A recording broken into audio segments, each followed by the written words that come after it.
Muy buenos días a todos. Les damos la más cordial bienvenida a esta entrevista sobre el contexto arqueológico de la Sábana Santa. Me gustaría, antes de iniciar, si me lo permiten, y a manera de introducción, hablarles un poquito acerca de Otonia de una manera breve y un poco resumida. Otonia es el Centro de Investigaciones y Estudios sobre la Sábana Santa y otros objetos semejantes. Es consciente del valor que constituye para la humanidad y para la Iglesia la existencia de la Sábana Santa de Turín. Y por eso busca la difusión a escala mundial de esta, que es una herencia arqueológica, histórica y espiritual, y de su transmisión a las siguientes generaciones. Otonia es una ONG internacional, independiente y sin fines de lucro, que tiene por vocación contribuir a las mejoras, desarrollo, promoción y difusión de los conocimientos relativos a la Sábana Santa. Principalmente tiene el objetivo de promover y apoyar iniciativas de carácter científico, cultural, histórico y religioso con la Sábana Santa, con un espíritu de apertura, de participación y de diálogo, haciendo partícipes a todos de las investigaciones, iniciativas, realizaciones y creaciones, y desarrollando exposiciones permanentes o itinerantes, algunos congresos, simposios, conferencias, publicaciones de revistas, sitios de internet con artículos de información.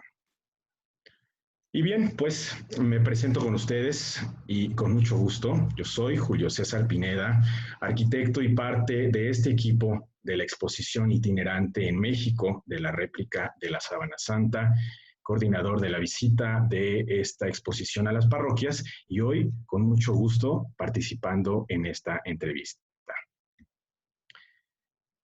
Es para mí, de verdad, un gran gusto presentarles a todos ustedes y dar la bienvenida a Rosaura Sanz Rincón. Ella es licenciada en Comunicación por la Universidad Anáhuac, México. Realizó la maestría de Humanidades en la misma universidad y estudió el curso en línea del Archaeology of the Land of Bible de la Universidad de Oxford. Es coordinadora del proyecto arqueológico Magdala en Israel desde el 2010 y del Centro de Investigación en Culturas de la Antigüedad de la Universidad Anáhuac, México. Se especializa en el análisis de arte antiguo con un enfoque semiótico en el campo de la arqueología. Es miembro activo de la Archaeology Society of Oriental Research. Ha publicado en la revista Biblical Archaeology Review, en el European Journal of Science and Theology, en el Israel Exploration Journal, en la revista Indexa de la Autoridad de Antigüedades de Israel, Atikot, en la revista española El Pensador y en la revista Integra de México. En el 2019 ganó el premio Daniel Marecci a jóvenes investigadores, otorgado durante el 11º European Symposium on Religious Art, Restoration and Conservation. Rosaura, muy buenos días, bienvenida y muchas gracias en verdad por la oportunidad de esta entrevista y por aceptar estar hoy aquí. Hola Julio, muchas gracias por la invitación y también muchas gracias a todos los que nos están siguiendo, bienvenidos. Gracias nuevamente. Nos es oportuno comentarles que esta entrevista tiene el objeto de profundizar en el aspecto arqueológico de la Sábana Santa. La Sábana Santa es estudiada a través de distintas disciplinas y diferentes aspectos del conocimiento. Se analiza desde la perspectiva histórica, desde las ciencias médico-forenses y las criminalísticas, desde el campo de la física y la química en relación a la formación de la imagen y en otras disciplinas más. En esta entrevista queremos sumergirnos un poco en la cuestión arqueológica que puede facilitarnos algunas respuestas y también abrir otras preguntas también, ¿por qué no?, acerca de esta fascinante y misteriosa reliquia y objeto arqueológico que representa para nosotros la Sábana Santa. Hablando y poniendo un poco en contexto, vamos a hablar propiamente de ella misma. Para los cristianos, la sábana santa o síndone de Turín es el lienzo mortuorio en el que probablemente fue envuelto el cuerpo de Jesucristo después de haber sido bajado de la cruz. Es una reliquia, es decir, un objeto que entró en contacto con Jesús. Por eso, el apelativo de sábana santa. En la actualidad se encuentra en Turín y por diversos estudios interdisciplinarios se sabe que la síndone ha viajado desde Palestina, las tierras de Jesús, pasando por la actual Turquía, hasta llegar a manos del Imperio Bizantino para terminar en Europa. Ha sido venerada y codiciada, ha sido robada y ha sido protegida. Hoy, miles de cristianos y no cristianos podemos contemplarla en ocasiones especiales en la Catedral de San Juan Bautista en Turín. Para el mundo científico, la síndone de Turín ha sido un objeto arqueológico lleno de misterio, sorpresa y fascinación, ya sea para escépticos y creyentes, para detractores y partidarios de su autenticidad. Después de cientos de horas de investigación en diferentes etapas, se han encontrado algunas respuestas, pero se han abierto múltiples incógnitas también. No se ha encontrado pigmento ni direccionalidad en el trazo, mientras que sí se han encontrado polen, minerales y otros compuestos pertenecientes a las tierras del tiempo de Jesús. Y se han hecho análisis forenses que dictaminan el tipo de muerte que sufrió ese hombre que fue envuelto con la sábana santa, hallando una similitud total con la narrativa de los evangelios y que tiene cierta congruencia o es congruente con los datos desconocidos hasta hace algunas décadas. Se han encontrado también propiedades ópticas inusuales como la tridimensionalidad y negatividad de la misma imagen y varias características más.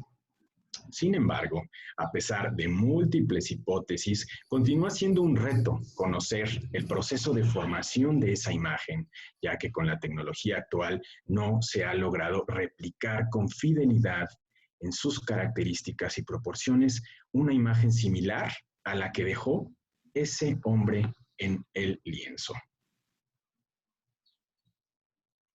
La síndone, hablando ya de sus características propias, es una tela de lino de color amarillento o siena claro. Mide aproximadamente unos 4.42 por 1.10 metros y lleva cosida en una de sus costados o de sus orillas una banda del mismo material de unos 8 o 9 centímetros de ancho. La síndone está cosida sobre otra tela llamada holanda o batista, a la que fue unida para darle mayor consistencia tras las quemaduras sufridas en Chambéry en el incendio de 1532. Es el lienzo en el que observamos la imagen frontal y dorsal de un hombre barbado de complexión, digamos, atlética de 1.78 metros de altura, tremendamente golpeado, torturado y crucificado. También observamos marcas de lo que se ha demostrado ser sangre. Citando a Francisco Azón, quien dice, la sábana santa constituye un motivo de credibilidad de tal fuerza que enfrenta al que la conoce con la veracidad de la pasión, muerte y resurrección de Jesús de Nazaret, confirmando la autenticidad de los evangelios, implicando un compromiso personal con la doctrina cristiana que se revela como verdadera. Entrando ya en materia de preguntas, Rosaura, ¿cómo es que puede la arqueología ayudar a comprender un poco más todo esto que ya previamente tenemos, todo esto que ya han investigado, que ya se tiene conocimiento? ¿En qué momento la arqueología nos puede ayudar a comprender un poco más a la sábana santa? Bueno, la arqueología es una ciencia que su objeto de estudio es el pasado del ser humano. ¿Cómo vas a llegar a ese conocimiento? A través de la cultura material, es decir, todo lo que dejó el hombre del pasado, el hombre que habitó en el pasado, todo lo que han dejado es lo que nosotros analizamos, digamos, la basura, y con eso reconstruyes esa vida que este ser humano vivió en aquella época, ¿no? Toda cultura material, es decir, todo objeto sirve. En nuestro caso, cerámica, monedas, vidrio, conchas, hasta lo más mínimo. Incluso se pueden analizar patrones de movimiento en la Tierra. La arqueología ha Sí, avanzado mucho porque es una ciencia interdisciplinar, es decir, hace uso de la física, de la química, de la antropología, de la religión, de muchas otras áreas de conocimiento que la van a enriquecer. ya, Obviamente todo esto sin perder el rigor científico, pero yo creo que es muy importante que no perdamos de vista que lo que intentamos es recrear esa vida del pasado, ¿no? Llegar a conocerla. En el caso de la Sábana Santa, bueno, pues es un material, ¿no? Que pertenece a la antigüedad, es de la cultura material y sin duda puede ser estudiado a la luz de la arqueología, ¿no? Pero seguramente vamos a abordar eso más adelante. claro. ¿Consideras que realmente se puede hablar de arqueología bíblica? Lo digo porque algunos, sobre todo dentro de los escépticos, tendrán la idea de que la Biblia es más literatura, símbolos, fábula, que algo real en el sentido histórico. Sí, es común encontrar esta teoría, ¿no? Es decir, la arqueología es ciencia pura y la arqueología bíblica, finalmente, como está tratando de religión, hay que separarla, ¿no?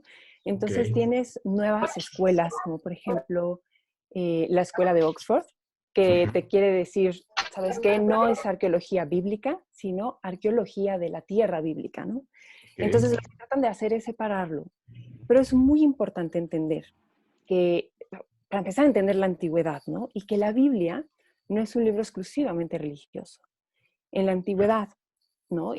Este texto que refleja parte de la religión, también refleja la identidad cultural, también refleja las costumbres diarias, refleja muchas otras cosas. De hecho, el Tanaj son los libros Torah, Nebim, Ketubim, ¿no? Que es ley, claro, profetas, escritos en general, escritos de los reyes, de poesía lírica, como el Cantar de los Cantares, partes históricas, como los Macabeos. Es un libro muy rico, muy completo. Entonces, separarlo y desvincular la arqueología de la Biblia es casi imposible. Hubo a finales del siglo XIX, inició una corriente que se llama criticismo bíblico, y me gusta compartirlo porque todavía está muy viva en nuestra cultura, no sé por qué. El criticismo bíblico lo que planteaba era decirte, nada de la Biblia es real, hay errores, ¿no? Entonces, pero a través de la academia lo vamos a resolver. Y sin duda hay estudios buenos y muy interesantes, pero tenía una línea muy antisemita y lo que querían era desvincular por completo la Biblia, ¿no? Demostrar que había errores.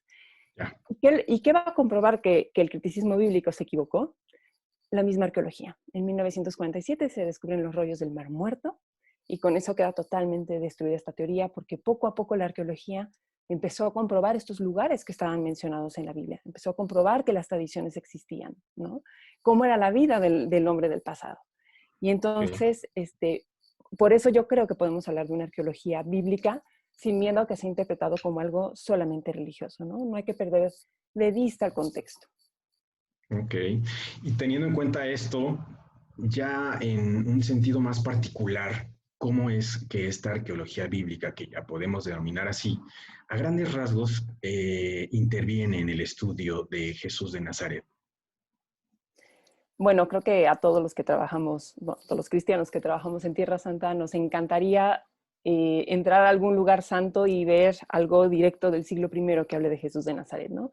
Claro, Es imposible, ¿no? Es como pensar en el Arca de la Alianza, o sea, es básicamente muy difícil. No tenemos nada perfectamente conservado del siglo primero de Jesús, no es así, pero ¿qué tenemos? ok. Que toda la arqueología del siglo primero Ujú, hace concordancia con el Evangelio. Entonces, ya, ahí sí, ahí es donde dices, tanto el Evangelio ilumina la arqueología como la arqueología el Evangelio, ¿no? Se van retroalimentando.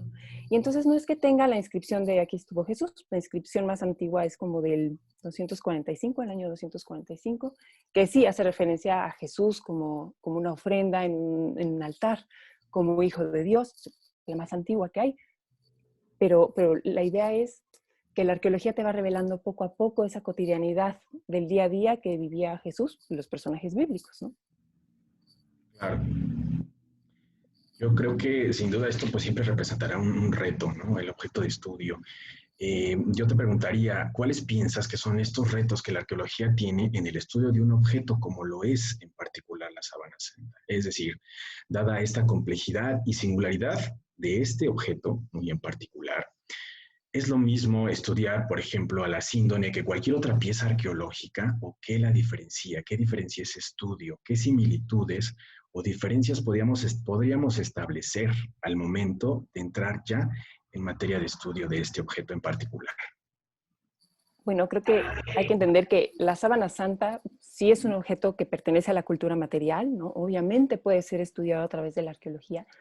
¿Cuál es el gran problema y el gran reto? Que no tiene un contexto cultural. Es decir, no fue encontrado en el lugar de donde se cree que pertenece, sino que ha dado la vuelta alrededor del mundo desde la antigüedad. Y entonces, Okay. ¿qué pasa con su contexto? Por la imagen y por lo que representa, fue atribuido al siglo I. ¿Cuál es el reto de la arqueología? Pues comprobar si pertenece o no al siglo I, ¿no? Ese es el gran reto que creo que hay con la sábana santa. Bien. Cantidad, no sé si coincidirás conmigo, pero cantidad de objetos han sido falsificados, ¿no? Desde joyas, pinturas, artesanías, esculturas, etcétera. Y no es la excepción con las reliquias. Encontramos múltiples reliquias de la Santa Cruz y otros objetos. También encontramos réplicas pictóricas de la misma sábana santa. En este caso, ¿es posible no replicarla, sino falsificarla? Es decir, ¿es posible reproducir todas sus características, todos estos elementos que ya hemos comentado, que se han encontrado a través de los estudios? ¿Será posible llegar a esta reproducción de estos elementos que la conforman, Rosaura?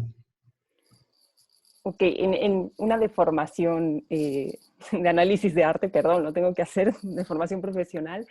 A ver, una descripción Claro. técnica de la sábana santa es un objeto textil que pertenece a la antigüedad, ¿no? Que tiene la impronta de un hombre que fue torturado y que finalmente esta tela fungió como sudario.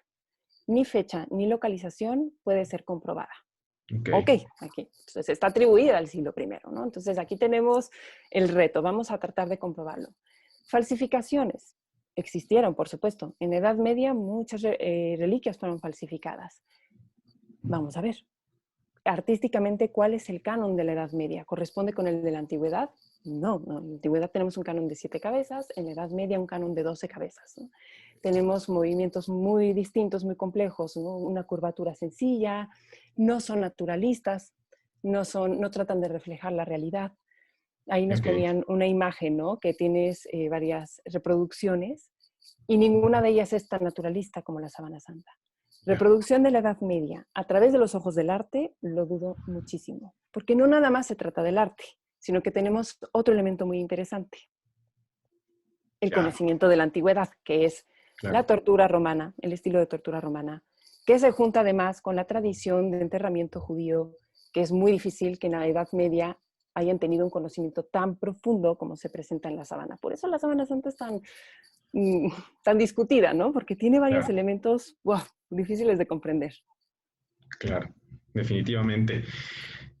En este mundo de la arqueología, ya que nos hablas de las diferentes piezas que han sido objeto de estudio, ¿qué sitio tendría la sábana santa en cuanto al tiempo, esfuerzo, el interés y dedicación que se le ha puesto a él, pues, para analizarlo y estudiarlo?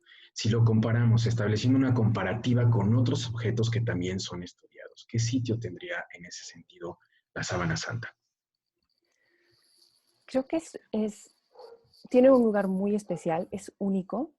A ver, sin duda hay objetos mitificados en la arqueología, ¿no? Como el Arca de la Alianza, que no está encontrado obviamente, como el cáliz de la Última Cena, que según la tradición está en la Catedral de Valencia, pero tanto tiempo y tanto esfuerzo invertido en un objeto, creo que la sábana santa es única en ese sentido, porque además Okay. sigue en discusión crítica académica.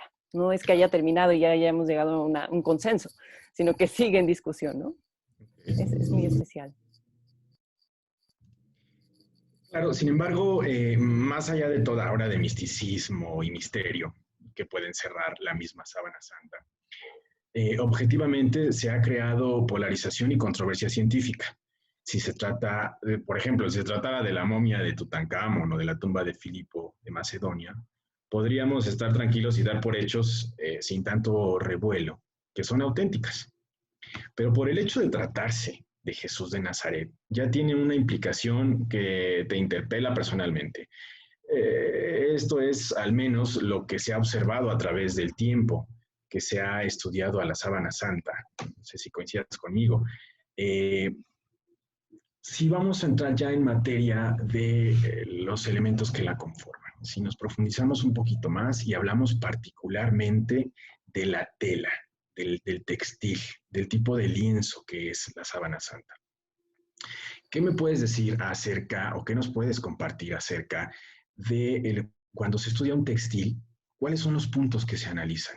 La trama, los signos que aparecen en ella, las capas biológicas, el tiempo del material, el modo en que fue entretejido o qué elementos se estudian en un textil cuando son sujetos de análisis.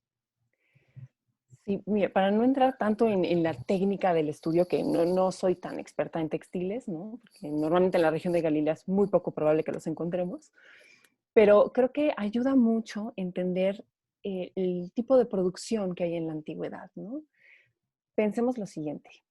Estamos en el siglo I, hay que producir un textil. ¿De dónde vas a obtener la materia prima? ¿No? Pues normalmente de la naturaleza. La naturaleza te lo va a dar, que puede ser, tienes fibras naturales o artificiales, ¿no? En el caso del algodón, tienes la flor del algodón, que tiene estas fibras naturales, ¿no? Tienes el lino, que proviene de una planta, ¿no? Abres el tallo, lo dejas secar, recolectas las hebras que salen y bueno, luego harías el hilo. Puedes también de pelo de camello, pelo de cabra, las ovejas para hacer la lana. Esta es la materia prima que tenemos. ¿Qué ocurre Okay. una vez que tienes estas fibras? Las tienes que volver un hilo. ¿Cómo se hace en hilo? ¿No? Las juntas todas y tienes que hacerlas, o sea, las unificas todas ellas girando. Entonces, ¿por qué hago este movimiento? Este movimiento va a ser muy importante.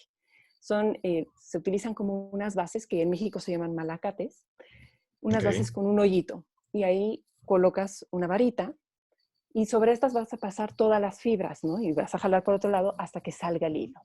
Dependiendo del lado que gires, vas a generar la torsión del hilo, que es un elemento a analizar en textiles. Existe la torsión en S, que gira a la izquierda, que sería este movimiento, y la torsión en Z, que gira a la derecha. Okay. La torsión en S es la común en la región de Judea y Galilea. Y Ya. la torsión en Z, que es a la derecha, es la que se utiliza normalmente en Grecia y Roma, ¿no? Entonces, así se hacen los textiles. Ya una vez que tienes el hilo torcido, lo que vas a hacer es colocarlo en un telar, ¿no? En México tenemos varios ejemplos. Hemos visto los telares de cintura, hemos visto varios telares porque tenemos una gran tradición textil. Bueno, imaginemos este telar. Colocas los hilos en vertical y esos se van a Okay. llamar los hilos de urdimbre. Y luego Uh-huh. tienes los hilos en horizontal, que son los hilos de entramado. Dependiendo de cómo tú los vayas colocando, vas a tener pues las formas del textil, algunos dibujos, etcétera. Pero ¿qué se analiza? El tipo de ligamento textil. Si utilizas un hilo y un hilo, se llama de plano, ¿no? Uno y uno. Si utilizas 1x3, se llama de sargo, y raso es 7x3 o distintos movimientos de hilo. Y si analizan sus textiles, es más, la misma ropa que traen puesta. Pueden ver los hilos de urdimbre, pueden ver los de trama, ¿no? Incluso algunos mucho más complejos. Esto es lo que se analiza. Ya de una forma más técnica, digo, hoy en día comercialmente lo mides por peso, pero Claro. ya de una forma más técnica se analiza contando los hilos de urdimbre, los hilos de la trama, el tipo de torsión que tiene el hilo. Entonces, aquí quiero que además reflexionemos esto. Ya entendiendo cómo se hace, ¿no? Las manos que necesitas, pensemos que el textil es un elemento caro para la antigüedad. O sea, Claro. finalmente su producción tiene que ser común, sin duda, con algo tienes que vestir, Claro. pero dependiendo de la producción va a ser caro. No es lo mismo pues, el Okay. hilo del camello y hacer algo como muy sencillo que el Uh-huh. trabajo del lino, ¿no? Donde además tienes que llevarlo a un proceso de blanqueamiento o Ya. además incluirle color, que puedes poner color rojo, color amarillo, que son los colores naturales. Hay colores más caros como el púrpura, el azul. Entonces, toda su producción implica una inversión de tiempo impresionante. Yo quiero que meditemos eso respecto al textil, ¿no? Es difícil, Claro. es hecho con amor, digamos. Desde luego que sí, me imagino que todo eso lo amerita, ¿no? Nuevamente, enfocándonos y particularizando toda esta técnica y este estudio en general, si hablamos de la sábana santa, ¿cómo la describirías en cuanto a este tipo de particularidades como el tamaño, el tipo de hilado, la densidad y todo eso? ¿Cómo describiríamos desde tu punto de vista la sábana santa? Sí, el textil de las sábanas santas y la descripción técnica que tiene es que es lino tejido con un hilo de torsión en Z, es decir, es similar a los de Roma y Grecia, no es Okay. parecido a la producción que se hace en la región de Judea y Galilea. Esto es importante, ¿no? Y es a un solo cabo, es decir, el hilo solamente giró una vez. El ligamento se llama de sargado 3 en 1, es decir, el que vemos justo en pantalla, ¿no? O sea, el sargado es justo el que está en medio, que deja Okay. como 3 hilos y cubre un hilo, ¿no? Un hilo cubre 3 y ahí vamos haciendo este juego. Y además se llama el patrón de espina de pez, que si le vemos de cerca una imagen, puedes ver, justo aquí está, la imagen, el lado de la derecha es la tela de la restauración, el tipo Holanda, y el que vemos con un poco como de color rojo justamente por la sangre, esa es la sábana santa, y ahí podemos ver una figura que parece como una V chica invertida. Ok. Eso se llama espina de pez. No es del todo común en la región tampoco. La densidad de la sábana santa son 38 hilos de urdimbre y 25 en la trama, ¿no? Entonces está este juego que nos permite entender el sargado. Hasta el momento, hay evidencia de estos textiles así, sargados en lino en Judea, como producción de Judea o de Galilea para el siglo I o el periodo romano. No, no hay ninguno de ese estilo. Los hay en lana, pero no en lino. Ok. Entonces, esto es muy, muy interesante porque de todos los textiles encontrados, pues no corresponde, ¿no? Entonces saldrían muchos a decir, entonces no es. No, no, pero sí los tengo en lana, o sea, la técnica se conoce porque hay en Claro, lana. Ah, pero no en lino. Bueno, pero es que no forzosamente tiene que ser producido en el lugar, ¿no? O sea, claro, entendamos que es una sociedad muy civilizada, muy internacional, si me permiten el anacronismo, ¿no? O sea, está muy relacionada con Roma, Grecia, claro, con Egipto, con los nabateos, que tienen contacto incluso hasta el mar Arábigo. O sea, a ver, puede ser importada también, ¿no? Y claro. además pensemos un dato interesante. La lana es el textil predilecto en la región de Judea y Galilea para vestir. El Ok. lino, por lo caro que es, era un textil utilizado sobre todo para entierros, ¿no? O incluso cortinas, manteles, etcétera, pero es un poco más caro. Nada más para tenerlo en mente. Referencia. Con esto me surge una duda, Rosaura, ¿se han encontrado tejidos similares en Palestina o en alguna otra zona cercana? ¿O se han encontrado, por ejemplo, en algo similar a la síndone, por ejemplo, en Europa? En la tierra de Judea, Galilea, para nuestro periodo, ¿no? Hoy en día Israel y Palestina, sí, sí se han encontrado otros textiles de este estilo, Ok. claro que los hay, ¿no? Como te decía, normalmente en torsión S, o sea, es de lino, pero en torsión S, como era la norma y la costumbre y la tradición para la región. También se han encontrado en torsión Z, o sea, también hay sudarios que tienen la torsión en Z, es decir, eran sudarios importados y lo Ok. sabemos, ¿no? Entonces, hay muchos otros sitios. De hecho, la curadora de materiales orgánicos de la Autoridad de Antigüedades de Israel reporta varios sitios, tiene obviamente unos artículos magníficos donde hace la relación de todos estos textiles.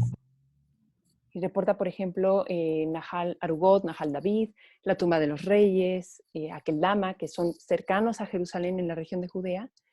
Y Ok. solamente en Nahal Arugot y Nahal David, que son dos sitios de enterramiento del siglo I, hay 17 textiles usados como sudarios, ¿no? Hay Bien. otros más al sur, que por ejemplo se llaman Intamar, otros sitios arqueológicos, que no son propiamente judíos, son de enterramiento, pero son nabateos. Y también hay textiles. Entonces, la comparativa entre ambos es muy interesante para ver cómo es la tradición judía en comparación con otros pueblos. Claro.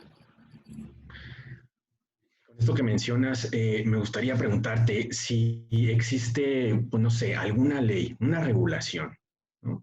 O alguna indicación específica por parte de las leyes de los judíos de la época de Jesús acerca de la elaboración de los lienzos fúnebres, ¿no?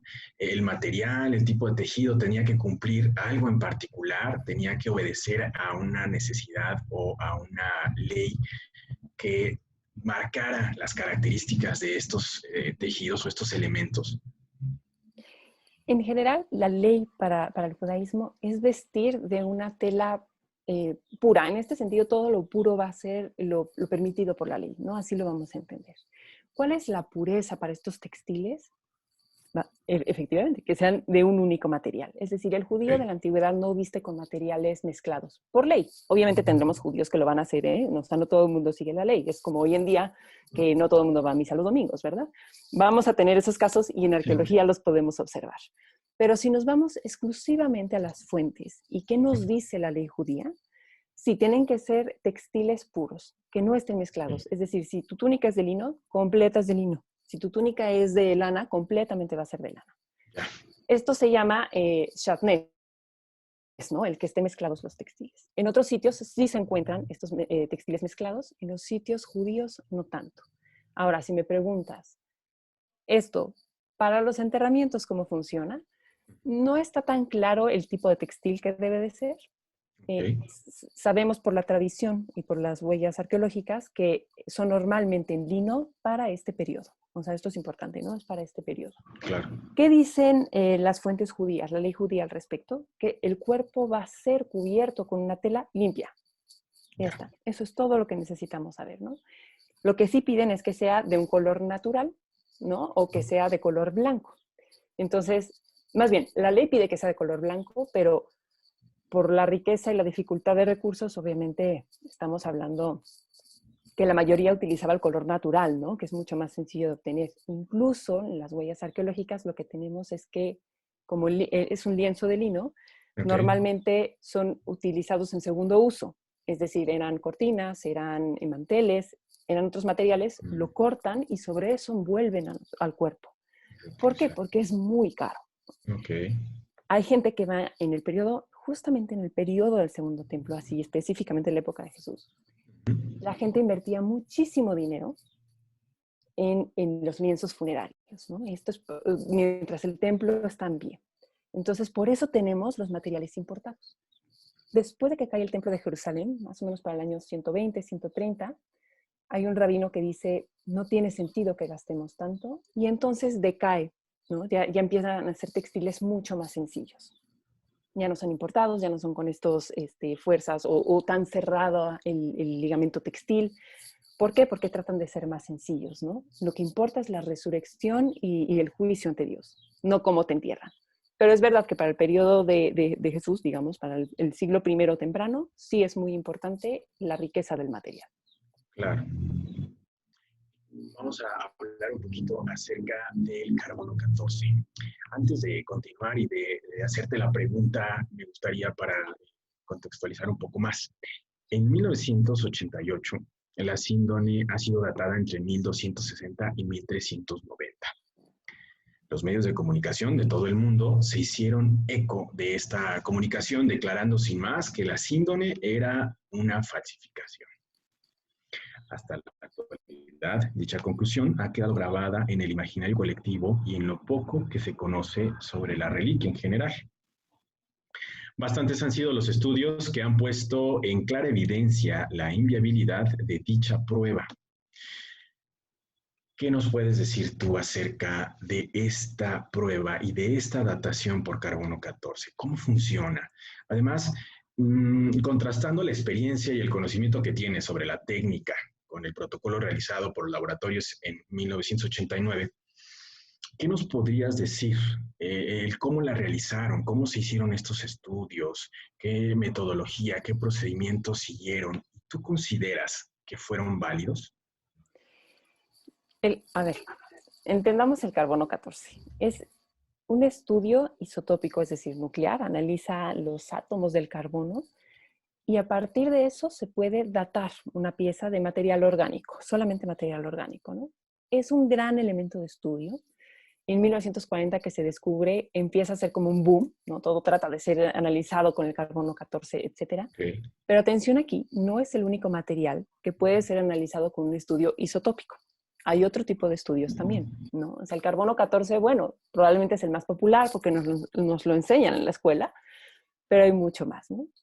El carbono 14 tiene normalmente una diferencia, o sea, no es preciso así que te dé el año, eso se llama fechamiento, casi ningún laboratorio arqueológico te van a dar fecha, ¿no? Hablamos de datación, ¿no? Lo más cercano posible. El carbono 14 tiene un margen de error de 15, 30 años, lo han reducido mucho, ¿eh? Antes era de 50 a 100 años. Ok. Ahora lo han reducido muchísimo y ya nada más creo que es un margen de error entre 10 y 15 años. Ya. ¿Qué pasa con este tipo de muestras? A ver, para ponerles un ejemplo. En Magdala, cuando tomamos muestras que vienen a los laboratorios aquí en México, ¿no? Nos ayuda el Instituto de Investigaciones Antropológicas de la UNAM, un convenio que tenemos con la NAHUAC. Y cuando se toman las muestras, en primer lugar, es en sitio, es decir, in situ. Se descubre algo, digamos una olla, quieres saber qué contenía la olla. Ujú. Entonces vas a tomar las muestras, te voy a decir, tenemos cucharillas, ¿no? Los elementos chiquititos, que son más bien como la de los albañiles, la cucharilla. Ok. La Sí. quemamos para evitar contaminación. Tomamos las muestras en unas bolsas que pedimos a la Autoridad de Antigüedades, que vienen perfectamente selladas y desinfectadas. Ahí Ya. colocas la tierra, sellamos, doble bolsa, etiquetamos y enviamos a México. Ok. Nuestras muestras son puras. Digamos que tenemos un margen de error del 0.05%, ¿no? Algo así. Sí he tenido muestras donde me dicen en el laboratorio, Rosaura venía contaminada, ¿no? Y en Marcela, mi directora, chicas, venía contaminada la muestra. Ok, pues entonces descartas esa. Con todas las medidas que tomamos, hemos encontrado contaminación. ¿Por qué? Porque nuestra ropa pudo haber contaminado la muestra, porque el aire, si fue un día muy airoso, lo puede contaminar. Obviamente es un margen de error mínimo, estamos hablando de lo mínimo. Mi pregunta es, ¿cómo es posible que se trate de hacer un estudio a un punto cuando es un objeto que ha sufrido incendios, peregrinaciones, cuánta gente no lo ha tocado, ¿no? O sea, para empezar, ¿cuánto tiempo no ha estado dando vueltas por Europa, ¿no? Ah, No dudo que pueda reflejar algo de la antigüedad, pero funcionaría al revés que Magdala, ¿no? Mientras a nosotros tenemos un grado de certeza del 99% y un mínimo de probable contaminación, aquí es al revés. sí, Sería un al revés. 99% de contaminación y Ok. un 0.5% de realidad de la antigüedad, ¿no? ¿Por qué? Ya. Porque el carbón se enriquece. O sea, todo material orgánico, ¿no? Tú tienes carbón, al tocarlo, enriqueces ese carbón. Y así Claro. con casi todas las muestras, fitolitos, polen, etcétera. Entiendo que el protocolo que se siguió en la Sábana Santa, además, creo que fue con cinta adhesiva, ¿no? Así Ok. tratando de colectar el polen, muy bueno, o sea, me Claro. pareció genial para la época y lo que intentaron hacer. Sí Sí. tomaron las muestras, etcétera. No lo niego por completo, pero me parece que dar el resultado de datación, es que es en el 1200, por tanto es falsa. Bueno, pero es que es 1200 el carbón enriquecido con tantas peregrinaciones, tanta gente Claro. tocándolo, ¿no? O sea, me parece poco probable. Ok. Muy bien, pues sin duda tan interesante. Me gustaría hacer una pausa en este momento para decir en paréntesis a todos quienes nos escuchan, invitarles a que nos puedan escribir en el chat de aquí de esta plataforma de Zoom sus preguntas. Trataremos en la medida de lo posible al final de seleccionar algunas y responderlas. Entonces, pues bueno, les hacemos la invitación. Vamos a dejar un poco, si me permites, Rosaura, esta parte que hemos hablado del textil, hemos hablado del procedimiento, de la descripción como tal y de las características de este estudio que se le ha hecho. Pasando un poquito más al ceremonial como tal, fúnebre, hebreo.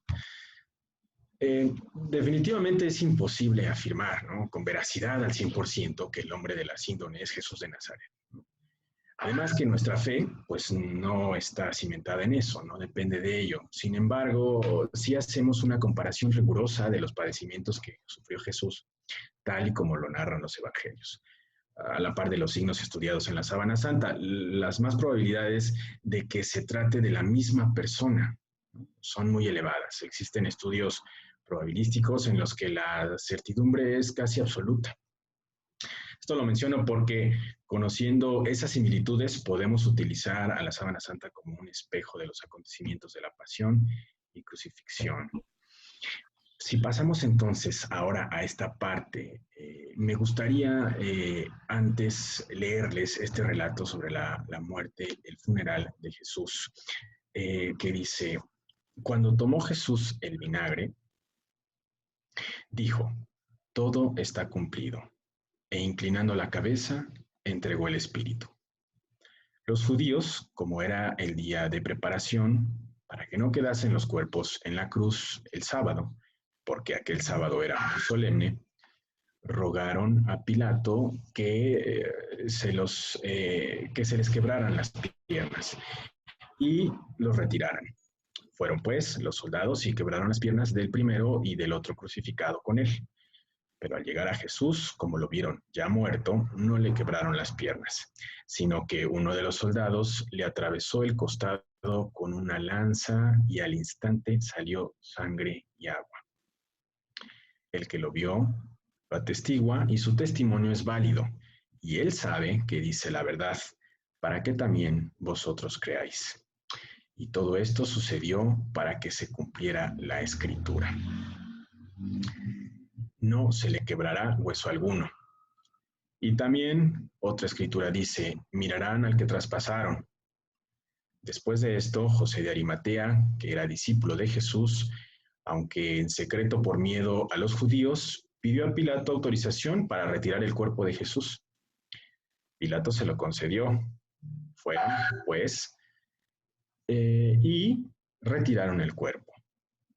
Fue también Nicodemo, aquel que anteriormente había ido a verle de noche, con una mezcla de mirra y aloe de unas 100 libras.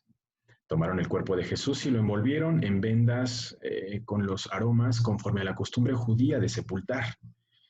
En el lugar donde había sido crucificado había un huerto y en el huerto un sepulcro nuevo, en el que nadie todavía había sido depositado. Allí, pues, porque era el día de preparación de los judíos y el sepulcro estaba cerca, pusieron a Jesús. Pongo esto en antecedente para preguntarte, Rosaura, ¿qué pasaba usualmente al cadáver de las personas, particularmente las sentenciadas a muerte? Ok, muy interesante. Aquí tenemos que entender el contexto en el que estaban viviendo en ese periodo.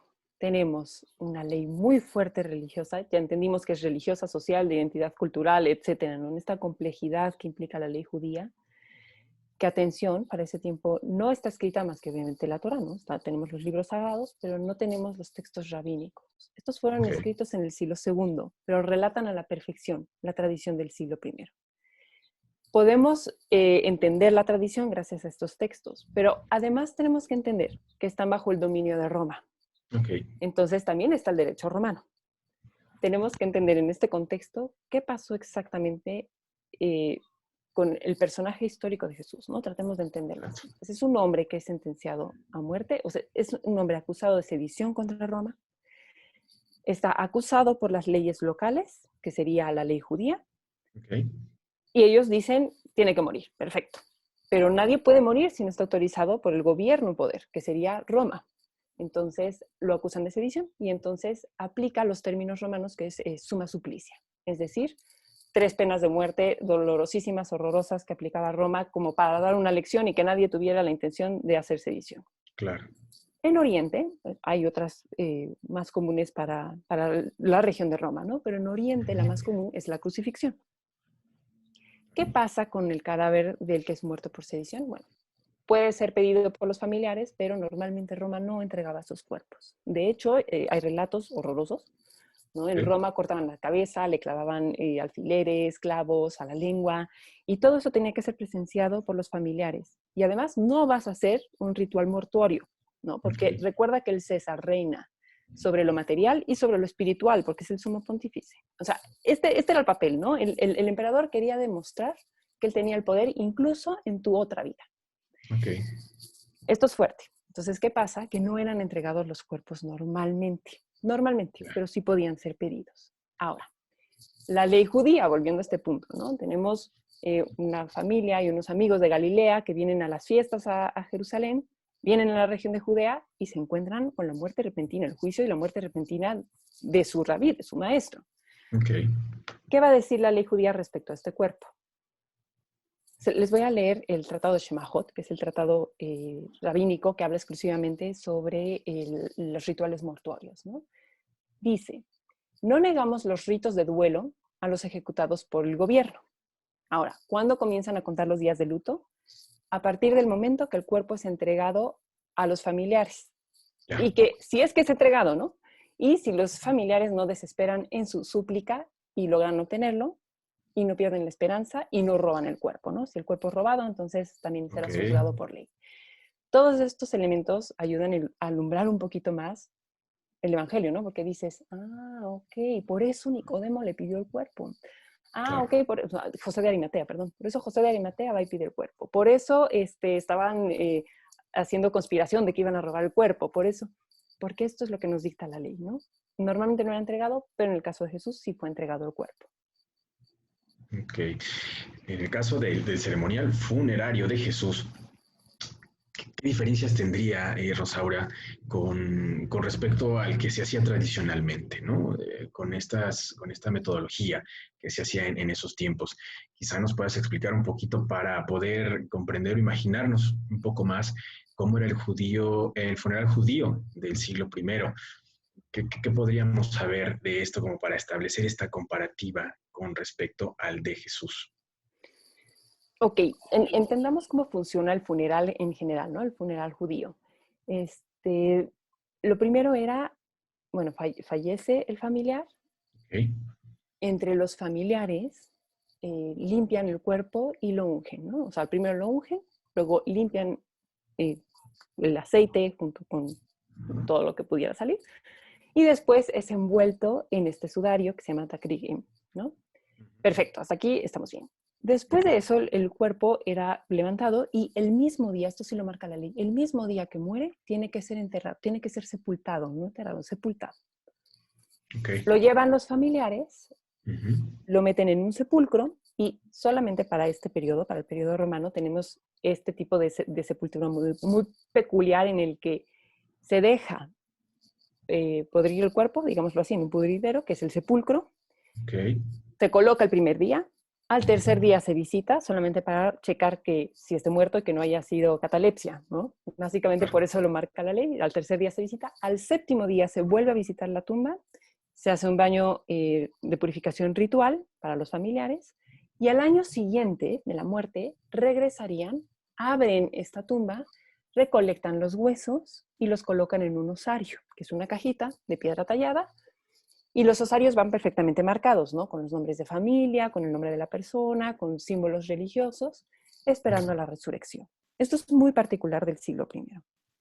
Ahora, ¿qué pasa con la ley? O sea, ¿en qué momento estamos hablando de qué es ritual puro, impuro, etcétera? Lo tenemos muy claro en Números 19, versículo 11 al 13, ¿no? Dice, el que toque el cadáver de cualquiera que sea humano será impuro durante 7 días. El tercero y séptimo día, y aquí tenemos, ¿no? El tercero y séptimo, todo lo que implica esta purificación. El tercero y séptimo día se purificará con el agua lustral y será puro. Y si no se purifica, el tercero y el séptimo día no será puro. Cualquiera que toque un cadáver, que puede ser tanto de personas como de animales, o sea, todos los restos óseos, quedará impuro, ¿no? Okay. Además de esto, vamos a hacerlo un poquito más complejo, porque la ley judía siempre puede ser un poquito más compleja. Claro. Está la impureza de primer grado, que es decir, yo muere un familiar mío, ¿no? Entonces hago todo este ritual. Okay. Yo estoy tocando, yo cometo impureza de primer grado. Pero yo voy a continuar durante el tercer y séptimo día viviendo, ¿no? Si alguien me toca en estos días, esa persona comete impureza de segundo grado. Entonces Okay. tiene que también hacer un tipo de purificaciones, etcétera. Si te das cuenta, es bastante compleja la ley, ¿no? Pero tenemos la evidencia arqueológica de estos sitios, podemos ver, justo se han encontrado algunos textiles, algunos lugares, podemos ver cómo es la arquitectura de estos sepulcros. Entonces, entendiéndolo en relación con la sepultura de Jesús y la evidencia arqueológica, sinceramente no tiene nada de excepcional, porque Ok, de hecho los evangelistas te lo tratan de marcar, ¿no? O sea, cumpliendo la ley judía, una y otra vez, los 4 lo están remarcando. ¿Cuál es la excepcionalidad de Jesús? La resurrección. Es que no hay que claro, darle más vueltas, ¿no? Eso es nada lo menos. especial que tiene. Eso. Claro. La escritura nos marca, nos muestra que en el caso del entierro de Jesús se implementó aloe, aromas. De hecho, en el sudario se han encontrado rastros de estos elementos. Surge la duda, Rosaura, ¿esto es común en los entierros o fue algún detalle especial en este caso? Sí es común, hay un sitio muy cercano a Jerusalén que se llama Keldama, donde se encontró, a Keldama le sonará, porque de hecho está en el Evangelio, es donde Judas Iscariote lanzó las monedas de plata, ¿no? En el campo de la sangre, dice el Evangelio, se llama Keldama.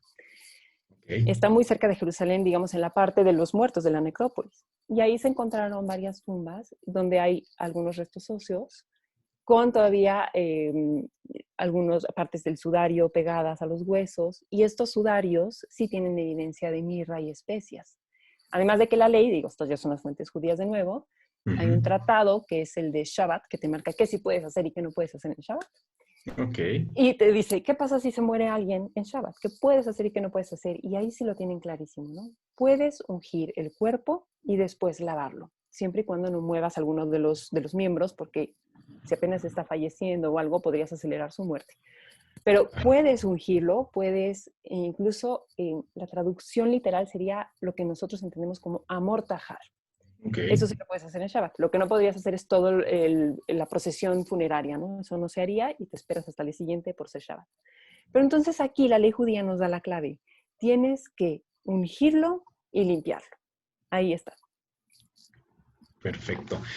¿Qué nos puedes platicar acerca de la ceremonia de Jesús? ¿Qué dicen los textos de las prácticas que se realizaron en esta ceremonia? Es decir, quizá podríamos pensar en quiénes estaban presentes, qué ceremonias o alguna práctica en particular que se realizara. ¿Qué nos puedes comentar acerca de esto, Rosaura? Bueno, partamos del hecho de que les tocó de improviso, ¿no? O sea, de la nada lo mataron, y el mismo, imagínate, al mismo día tienes por ley que Claro. sepultarlo. Pero tú eres Ujú. de Galilea, o sea, tú eres de 4 o 5 días de camino lejos de Jerusalén. Tienes amigos, sin duda, tienes familiares, pero ¿qué vas a hacer? ¿Cómo vas a proceder para este funeral y cumplir con la ritualidad y la ley? Eso es bastante complejo. ¿Qué sí vemos muy claro en el Evangelio? Logran obtener el cuerpo, ¿no? Por José de Arimatea, Ok. lo ungen, lo amortajan y lo meten en un sepulcro nuevo, excavado en piedra, pero vamos a ser honestos aquí, quien les hizo la vida fue José de Arimatea y Nicodemo, que eran 2 personas del Sanedrín, es decir, ya pertenecen al judaísmo, a estos 70 sabios, Ok. y ellos son los que otorgan tanto los aceites, la mirra, que es Nicodemo, como el lienzo, como el sepulcro, y tratan de cumplir como sea antes de que acabe el día, porque si no iniciaría Shabbat y tendrían que esperar todavía más. Entonces, como sea, tratan de cumplirlo y vaya, era una situación bastante compleja, ¿no? Porque, ¿qué haces en esa situación? Donde además solamente quedan mujeres y un apóstol, el más joven, Juan. ¿Cómo te manejas, no? ¿Cómo no eres de ahí? No eres local, Claro. ¿qué puedes hacer? Entonces es una situación, me parece, bastante compleja para el periodo. Claro.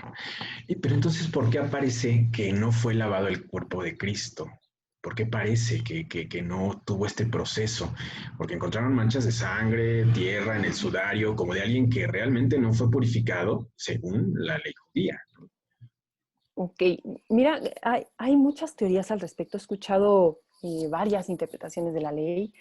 Hay algunos hermanos protestantes que han hecho varios estudios, también dentro de la Iglesia Católica varios estudios de la ley. Hay muchos que te dicen, es que se tenía que purificar el cuerpo, ¿no? Esto es falso. O sea, el cuerpo de un muerto es impuro, es el grado de impureza máximo que hay en el judaísmo. No Ya. puede ser purificado, no lo puedes meter en un baño ritual, en un migbe, y esperar que se Ujú. purifique. Que en cuanto lo saques va a seguir siendo un muerto, va a seguir siendo impuro. Claro, Entonces, por eso está en más pequeñito la ritualidad, que es nada más limpiarlo, ungirlo y limpiarlo. Sin claro. duda esto pasa en un contexto muy normal, ¿no? Tú estás en Ujú. tu casa y las mujeres pueden amortajar hombres y mujeres, las mujeres solamente amortajarán mujeres, son parte de la ley.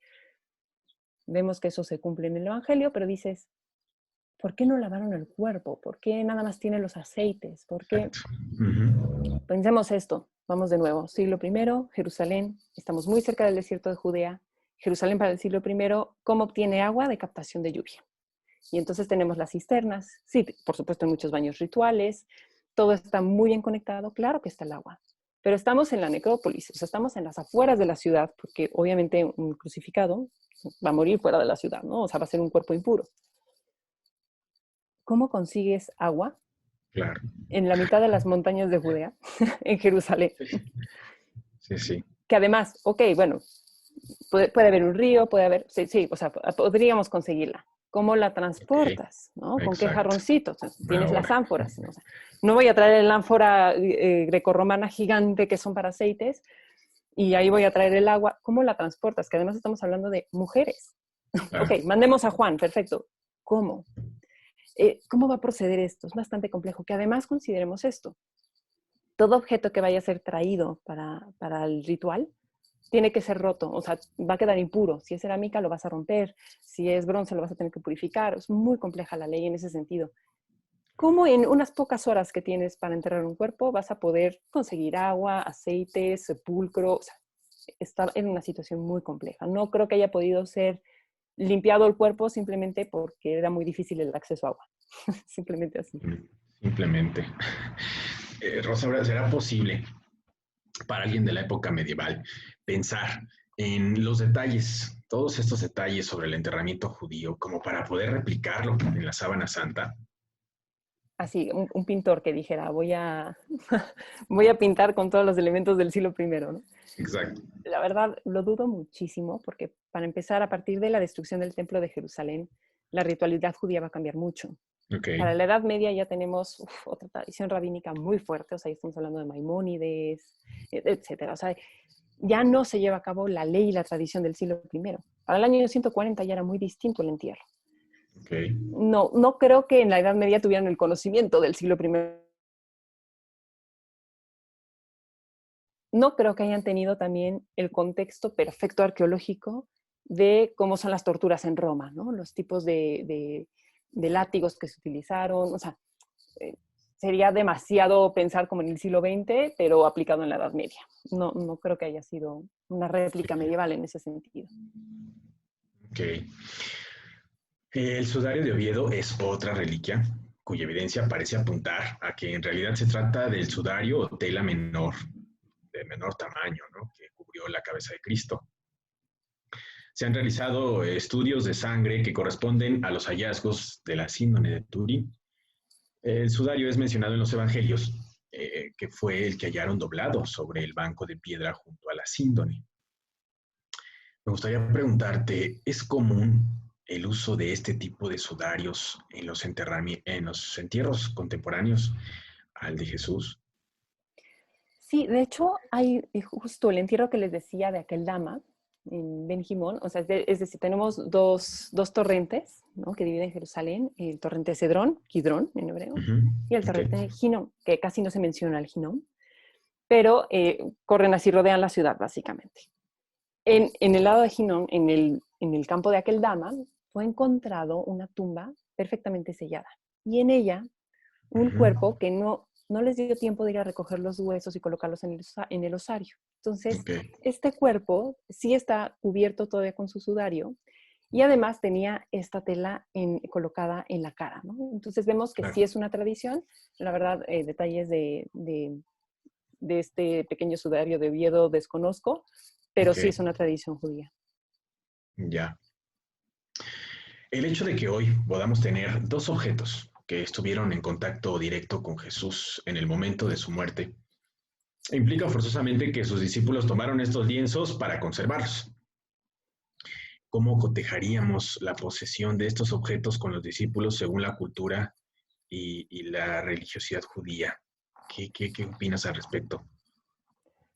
Si yo viviera en esa época, lo vería un poco complicado porque Claro, finalmente es un objeto que estuvo en contacto con un muerto. El hecho de que yo llegue y lo toque me va hacer incurrir a mí en impureza. Entonces yo tendría que hacer un baño de purificación, o sea, tendría que estar constantemente pensando en la purificación, en la ley, pensando que obviamente los discípulos o las personas cercanas a Jesús eran religiosas, ¿no? Uno religioso, Ok, pues, obviamente no seguiría tradición, pero obviamente todo lo que haya tocado un cuerpo es causa de impureza. Entonces, veo muy difícil el que guardémoslo y empecémoslo a venerar desde el siglo primero. No, la verdad no lo creo.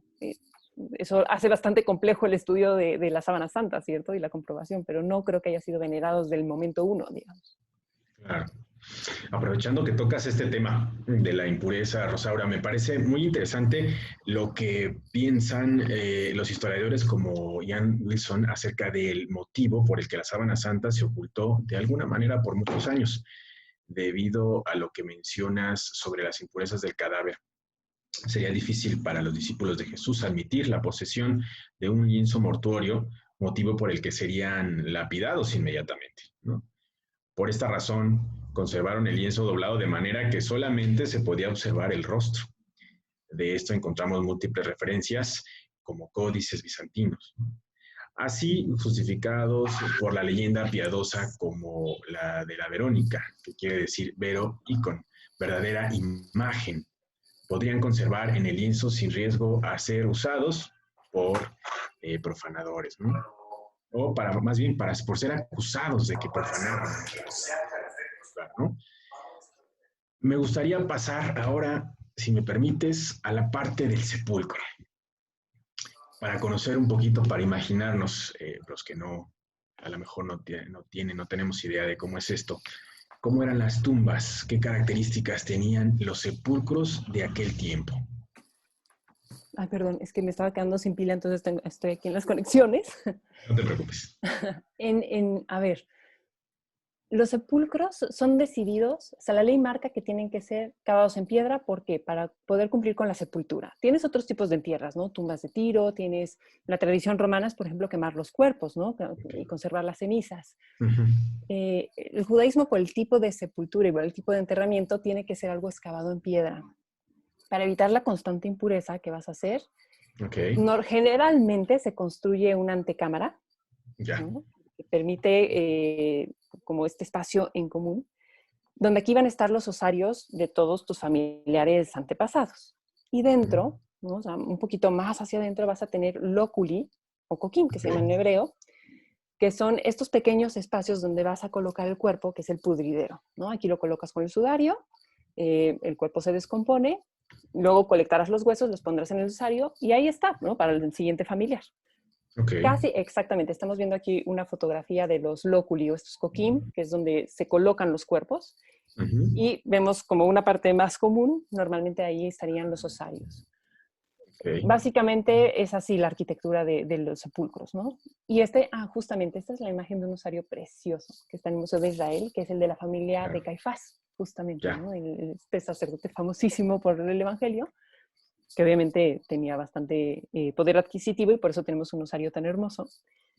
Pero aquí es donde son colocados los huesos del familiar, que normalmente tienen el tamaño del fémur, ¿no? Que es tu hueso más largo. Claro. Con esto nos lleva a pensar, en general, es la arquitectura de estos sitios. ¿Qué tipo de tumba fue en la que Jesús fue sepultado? ¿Qué parte tenía alguna particularidad? ¿Qué características tendría esta tumba de Jesús? A ver, el Evangelio dice que es un sepulcro excavado en la piedra, ¿no? En algunos, que luego entra ahí una discusión, que es un jardín, que da igual. Necesitamos que sea excavado en la piedra para poder colocar el cuerpo y obviamente que quede fuera de la ciudad. Así es como tiene que ser y así es como está. Hoy en día tú vas a Jerusalén, entras al Santo Sepulcro y dices, pero es que estoy dentro de la ciudad. Sí, bueno, porque de la antigüedad ahora los límites de la ciudad cambiaron, ¿no? Pero en la antigüedad el Santo Sepulcro, o es decir, el sepulcro donde enterraron a Jesús, sí quedaba fuera de la ciudad. Okay. ¿Qué elementos tiene? Tiene una antecámara y tiene el coquín, justamente, que es donde entras los que hayan estado en Tierra Santa y hayan entrado al Santo Sepulcro, pues justamente está el edículo, ¿no? Tú entras y estás como en la antecámara y esperas a volver a entrar al putridero y ahí es donde caben 4 personas en cada, y además es pequeñito el espacio, ¿no? Ya. Básicamente así es. Obviamente, a lo largo de los siglos cambió la estructura, modificaron la montaña cercana, era toda una montaña que cubría, estaba cerca del Calvario, y finalmente se construyó una basílica que luego fue destruida. En fin, tiene muchísima historia el Santo Sepulcro, que es muy difícil a nuestros ojos entenderla y tratar de imaginarla hoy en día. Pero con los estudios hace completo sentido el que simplemente fue una tumba muy normal y muy común, ¿no? Nada más. Sí. ¿Y podemos encontrar hoy en día ejemplos de estas tumbas, Rosaura? Sí, justamente, ¿no? Akeldama, que es la que les mencionaba, Entamar, que es de los nabateos, pero es muy similar. También hay una muy bonita que se llama la tumba de los reyes, que también está en Jerusalén, que es esa es otra historia, ¿no? Una reina de Asia Menor que se convirtió al judaísmo y finalmente fue enterrada en Jerusalén. Pero sí hay varios ejemplos, ¿no? Es esta necrópolis de Jerusalén muy, muy bella. Bien. Bueno, pues la verdad es que estamos casi llegando al final de esta entrevista. Daremos pie para algunas conclusiones. La verdad es que no hay posibilidad de no pensar en muchas más interrogantes, ¿no? Como decimos, entre más nos adentramos en particularidades y en detalles y pues nos surgen muchas más preguntas que nos gustaría hacer y que yo creo que me voy a ver en la necesidad de comprometerte, Rosaura, con una segunda parte de esta entrevista aquí delante de todos, Muy porque feliz, la y verdad feliz. es que entre más pensamos, entre más nos adentramos, te decía, nos surgen más y más dudas. Es definitivamente un tema apasionante y muy enriquecedor.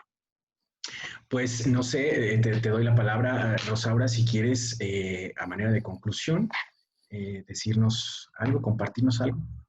Primero y antes que nada, darles las gracias. La verdad es que yo no soy experta en la Sábana Santa, yo me dedico totalmente más a la parte científica y de Galilea del siglo I, pero ha sido fascinante. O sea, desde que me hicieron esta propuesta en diciembre me puse a investigar y me pareció realmente fascinante. Si me dices, sí, Rosaura, concluye si la Sábana Santa eso no es, creo que es imposible.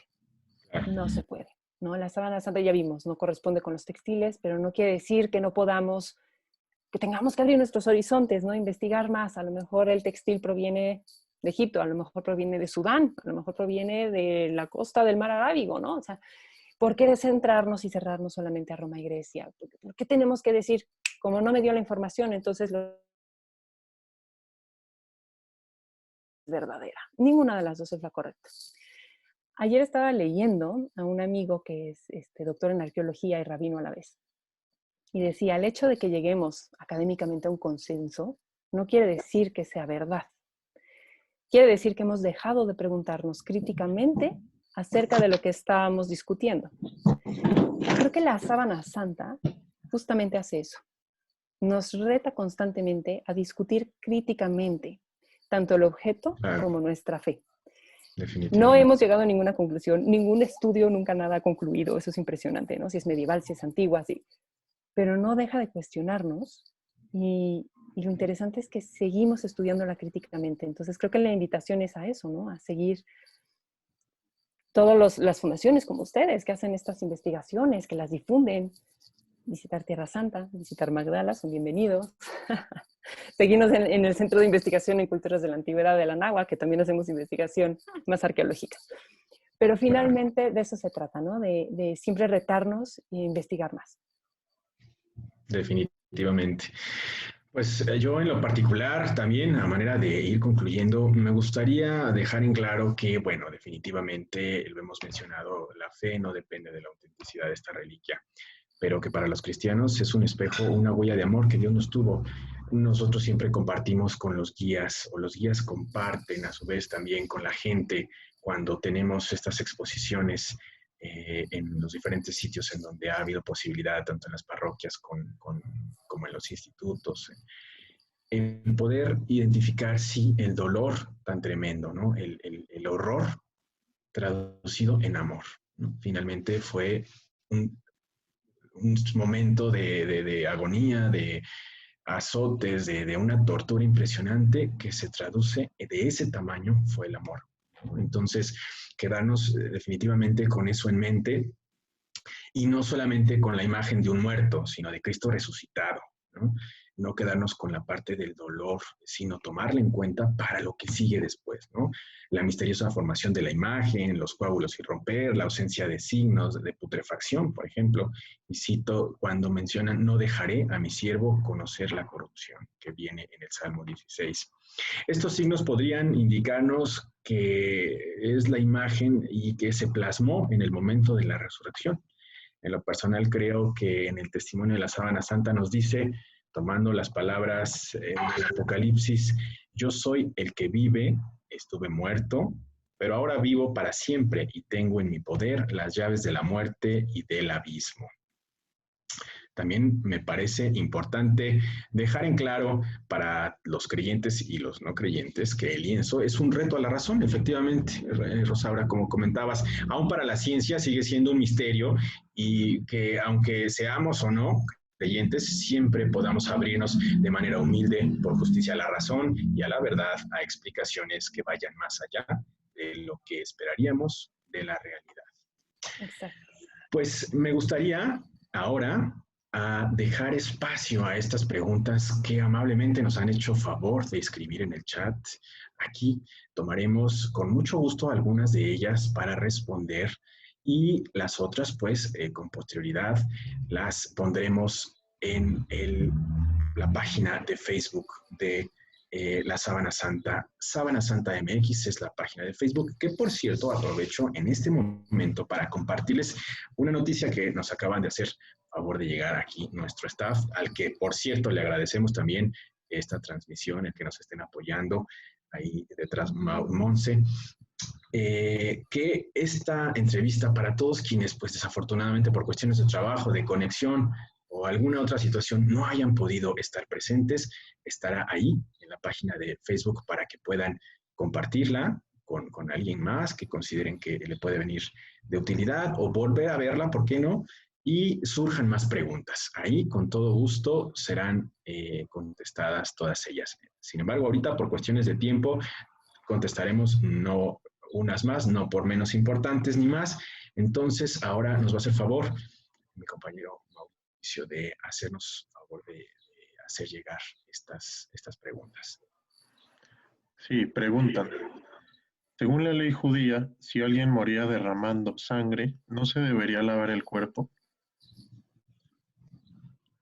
Ok. Es muy buena pregunta, porque, a ver, la sangre no es impura.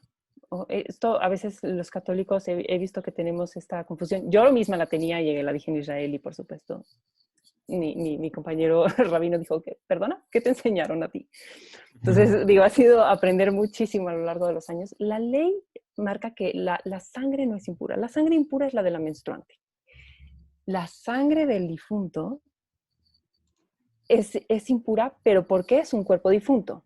Es decir, si la derrama durante vida, y eso es muy detallado en la ley, de hecho son versículos y versículos y versículos de esta parte del tratado, donde dice, si es derramada en vida, no es impura. Si es derramada después de la muerte, es impura.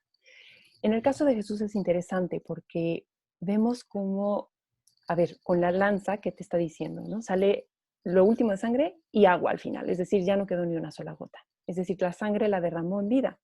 Entonces sí podríamos tocarla, pero igual tienes que hacer todo el ritual funerario. Entonces igual vas a tocar el cadáver, igual quedarías impuro. Que además esto solamente como un extra, porque me quedé pensando en eso.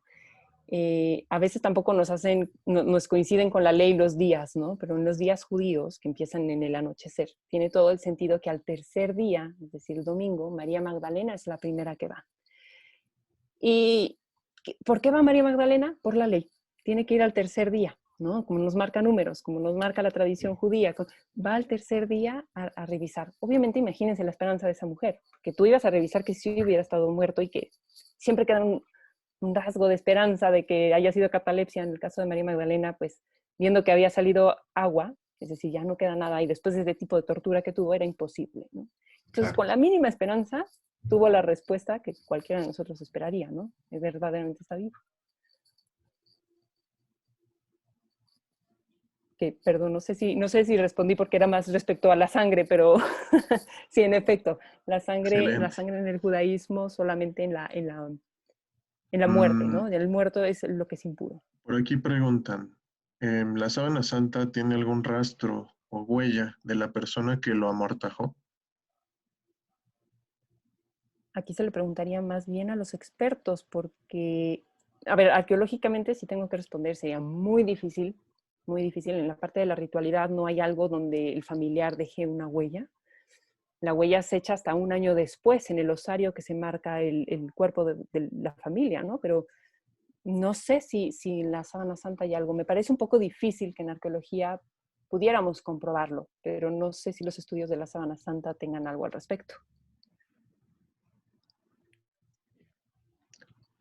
Bueno, como parte de ya de estar, de Otonia, sabemos por los estudios del Santo Sudario de Oviedo, que es la reliquia complementaria a la sábana santa, por los estudios de las manchas de sangre sabemos que al menos 2 personas en el transcurso en el que descendieron a Jesús de la cruz y lo enviaron al sepulcro, 2 personas intentaban retener los flujos de sangre que salían por la nariz. O sea, se ve que intentaban detener la sangre. Pero de ahí en fuera no se sabe quién realmente amortajó. Las escrituras dicen que Nicodemo, que pues era un religioso judío, pues seguramente él habrá realizado alguna ceremonia, algunas oraciones del judaísmo en el funeral de Jesús. También la última pregunta, si quieren ya por el tiempo, no nos da tiempo de abordar todas, preguntan también, ¿cuál sería la próxima investigación necesaria dentro de la arqueología para reforzar la veracidad de la sábana santa? Creo que, si me permiten aquí, realmente es permiso de estudios científicos solamente se realizaron una vez. Sobre esos resultados es que se ha reinterpretado el resultado una y otra vez, ¿no? Pero seguimos hablando del mismo año, 1980. Eh, Hoy en día la arqueología ha avanzado muchísimo, las pruebas arqueométricas. Sin duda se han hecho otros estudios, ¿no? Refracción de rayos X, en fin, ha habido otros estudios, pero creo que poco a poco la ciencia cada vez avanza más. Entonces, ir al paso de la ciencia sería lo siguiente, ir de mano de la arqueometría, que complementa la arqueología, pero es un estudio constante más bien, ¿no? O sea, es perfeccionar todos estos estudios químicos que hay y tratar de entregar los resultados. Creo que sería el paso más lógico. Pero sin duda nos queda mucho por mejorar todavía en los laboratorios arqueométricos. También alguien pregunta que cuál fue el método por el que se quedó impresa la imagen en la sábana con tanto detalle. Le parece que se han pasado por tantos acontecimientos. Es increíble que no esté pintado o retocado. Ahí obviamente es una pregunta que abordamos en otras conferencias y pues los invito en la página a ver las conferencias pasadas que justamente dedicamos toda una sección para abordar cómo las hipótesis de cómo fue impresa la imagen de la sábana santa. Si ustedes tienen bastantes estudios al respecto, tienen constantes conferencias, a ver, y solamente complementando este comentario, sin duda la impronta es difícil de entenderla, ¿no? Así como naturalmente puede ocurrir eso, pero además la conservación del textil, ¿no? Incluso aunque sea del 1200, como Flamarón, es una excelente conservación. Eso es muy extraño y obviamente, a ver, o sea, tanto de la conservación que ha tenido, pero es bastante extraño este nivel de conservación en algún textil antiguo.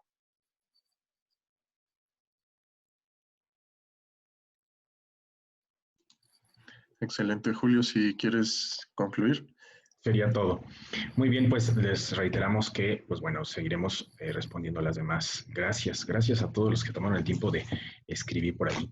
Pues muy bien, pues agradecemos de verdad de corazón la oportunidad y espacio para esta entrevista. Rosaura, de verdad te agradezco muchas, muchas gracias por esta apertura que tuviste a esta información, por habernos compartido tus experiencias y conocimientos. En verdad te lo agradecemos. Gracias también a todos ustedes por el favor de su atención, que estuvieron presentes en esta transmisión virtual. Muchas, muchas gracias. Esperamos que haya sido de su agrado. Yo, en lo particular, en lo personal, claro, también agradezco esta oportunidad, esta invitación a ser partícipe de esta entrevista. Les queremos reiterar nuevamente la invitación a que estén pendientes de las redes sociales para tener más información acerca de la exposición itinerante de la réplica de la Sábana Santa en México, tanto las exposiciones que en este momento ante la situación están siendo virtuales, como las que también pueden hacerse de manera presencial. Y estar pendientes de las siguientes entrevistas y actividades que prepararemos para ustedes. Muchísimas gracias nuevamente y hasta la próxima. Gracias. Gracias.